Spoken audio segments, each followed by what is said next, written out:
Good evening, classmates. As you guys all know, this week we read a lot about the development of scientific and philosophical thought over many, many years and within many different cultures.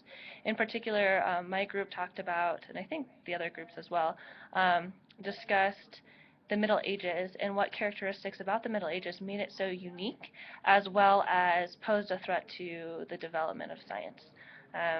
During that time, and this is something that my group talked about a lot, during that time, the public, as well as all of the officials, the authority, was in this religious chokehold.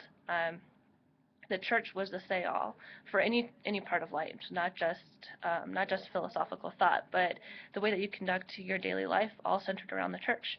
And because of that, these scientific thinkers who are saying ideas that honestly contradict many of the ideas of the church, these scientists are now posed in a position where they're going against the say-all authority, and they're really brave and intelligent thinkers and bold.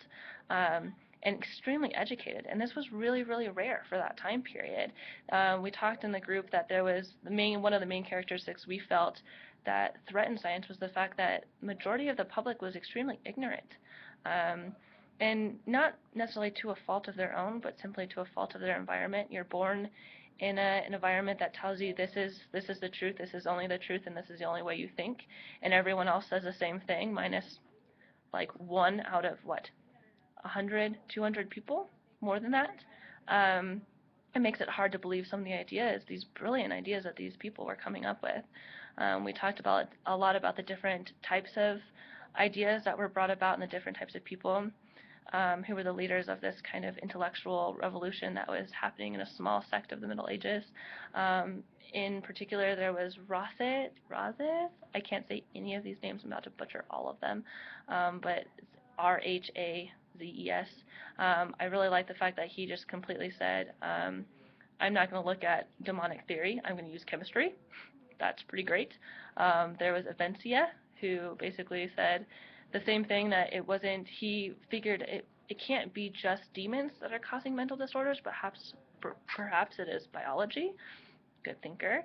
And there was even a woman, her name started with an H, and I'm not even going to try and pronounce it, but she was extremely brilliant as well, completely brought down by the church, as well as, honestly, her male counterparts, because she was a female, which was another thing we discussed on a slight tangent in our group.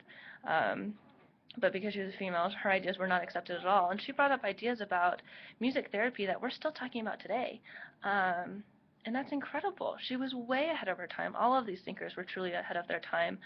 Some of them had some ideas that you could see were smart, but still stuck within the context of their environment. So some thinkers, can't remember his name, it starts with an A, but he essentially said that only some people have the right to knowledge, that some people can be smart and have that power and others should not. And that's not a very forward-thinking idea, but his ideas were still pretty intelligent. So it was like there was this trajectory towards a more enlightened thought pattern, but the Middle Ages was not quite there yet. I'm trying to think if there's anything else that we talked about. I mean, there was so much to talk about. Again, such great conversation, intelligent ideas. I am always impressed by the quality of our conversation and the diversity of some of the ideas. So I think I'll just stop it at that. It was a good week. I look forward to next week as well. You guys have a good rest of your Sunday evening.